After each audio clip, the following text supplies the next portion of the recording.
राधे राधे दोस्तों, व्रत एंड पर्व में आप सभी का स्वागत करती हूँ।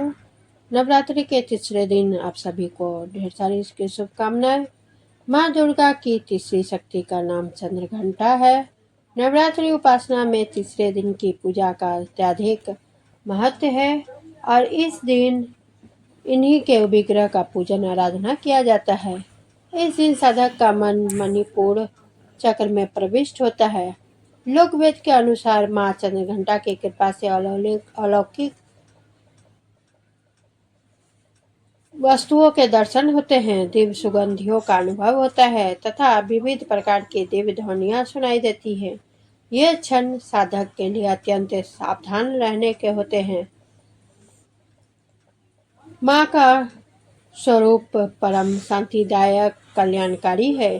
इनके मस्तक में घंटे का आकार का अर्धचंद्र, इसी कारण इन्हें चंद्रघंटा देवी भी कहा जाता है। इनके शरीर का रंग स्वर्ण वर्ण के समान चमकीला है। इनके 10 हाथ हैं। इनके 10 हाथों में खड़ग आदि शस्त्र तथा बाण आदि अस्त्र विभूषित है। इनका वाहन सिंह है। इनकी मुद्रा युद्ध के लिए उद्धत रहने की होती है।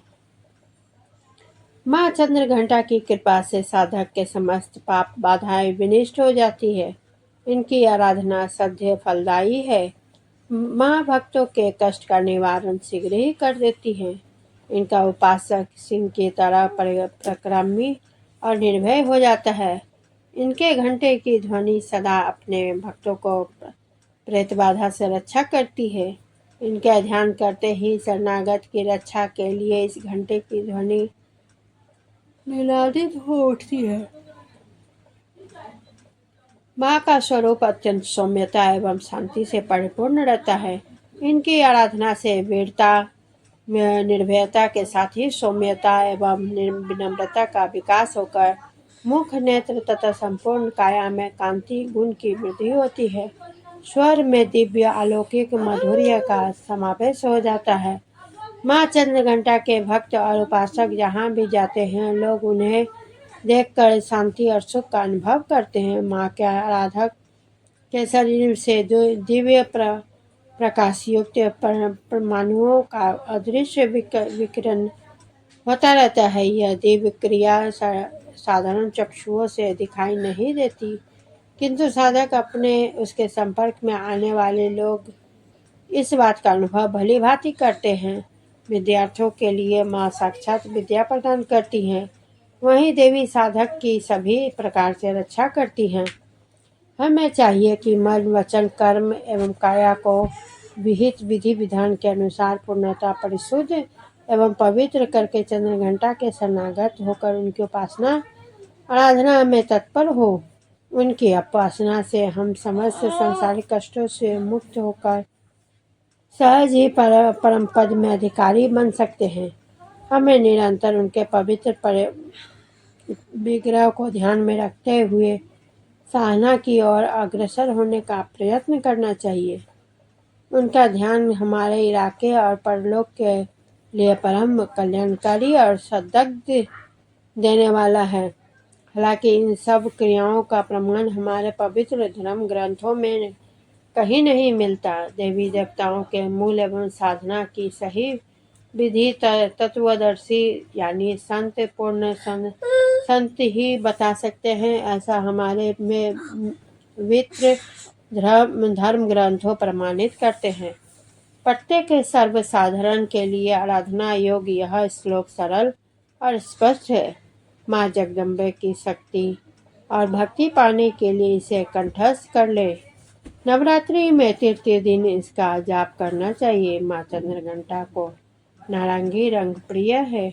भक्त को यहाँ जहाँ तक संभव हो पूजन के समय सूर्य के आभा के समान रंग के वस्त्र धारण करना चाहिए। अर्थ है, माँ सर्वत्र विराजमान और चंद्रघंटा के रूप में प्रसिद्ध अम्बे, आपको मेरा बार बार प्रणाम है। मैं आपको प्रणाम करती हूँ। हे माँ, मुझे सब पापों से मुक्ति कर देना। इस दिन सांवली रंग की ऐसी विवाहिता महिला जिसके चेहरे पर तेज हो, को बुलाकर उसका पूजन करना चाहिए। भोजन में दही और हलवा खिलाएं। भेंट में कलश और मंदिर की घंटी भेंट करना चाहिए। जब माता पार्वती ने भगवान शिव से विवाह किया तो महादेव की भांति ही अपने मस्तक पर अर्धचंद्र को धारण कर लिया।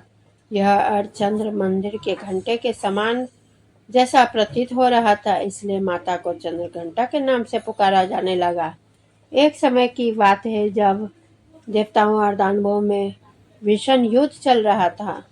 देवता अपनी समस्त शक्ति के साथ भी असुरों को पराजित कर पाने में असमर्थ थी। वे सभी अत्यंत भयभीत होकर त्रिदेव ब्रह्मा, विष्णु और महेश की शरण में पहुंचे और उनसे अपने प्राणों की रक्षा के लिए प्रार्थना करने लगे। तब भगवान ब्रह्मा, विष्णु और महेश सभी देवताओं ने अपने विशेष अस्त्र माता चंद्रघंटा को प्रदान किए और मां ने समस्त असुरों का विनाश किया। मां चंद्रघंटा की कृपा से देवताओं का इस युद्ध में विजय प्राप्त हुई। तो यह थी मां भगवती चंद्रघंटा की उत्पत्ति की कथा। अब तीसरे दिन की पूजा की विधि और उनकी मान्यता क्या होगी, ये जानते हैं। क्या लाभ होगा? मां चंद्रघंटा की साधना करने से घर में समृद्धि का वास होता है और माता अपने सभी भक्तों को दीर्घायु होने का आशीर्वाद देती हैं। साथ ही उनका कल्याण भी करती हैं। शुक्र ग्रह या चंद्रघंटा द्वारा शासित होता है, इसलिए नवरात्रि के तीसरे दिन माता की आराधना करने से साधकों पर शुक्र ग्रह की कृपा बनी रहती है। नवरात्रि के तीसरे दिन साधक का मन मणिपुर चक्र में उपस्थित होता है, इसलिए इस दिन उन्हें स्थिर मन के साथ माता की पूजा करनी चाहिए। मान्यता है कि ऐसा करने से उन्हें अपने आसपास माता की दिव्य शक्ति का आभास होता है। नवरात्रि के तृतीय पर विवाहिता स्त्रियों को बुलाकर उनका पूजन करना चाहिए। उन्हें भोजन में दही या हलवा खिलाकर उन्हें भेंट स्वरूप कलश और मंदिर की घंटी देना चाहिए। माँ चंद्रघंटा अपने उपासकों को निर्भय होने का आशीर्वाद देती है। साथ ही विद्यार्थियों को भी माँ की आराधना में विशेष लाभ मिलता है। देवी चंद्रघंटा अपने साधकों को हर प्रकार की रक्षा करती है। तो दोस्तों, यहाँ तक कि आपका माँ चंद्रघंटा का कथा समाप्त होता है। आप लोगों को मेरी यह वीडियो पसंद आए तो लाइक, शेयर और कमेंट ज़रूर करें और मेरे चैनल को सब्सक्राइब ज़रूर करें। इसी के साथ मैं विदा लेती हूँ। धन्यवाद।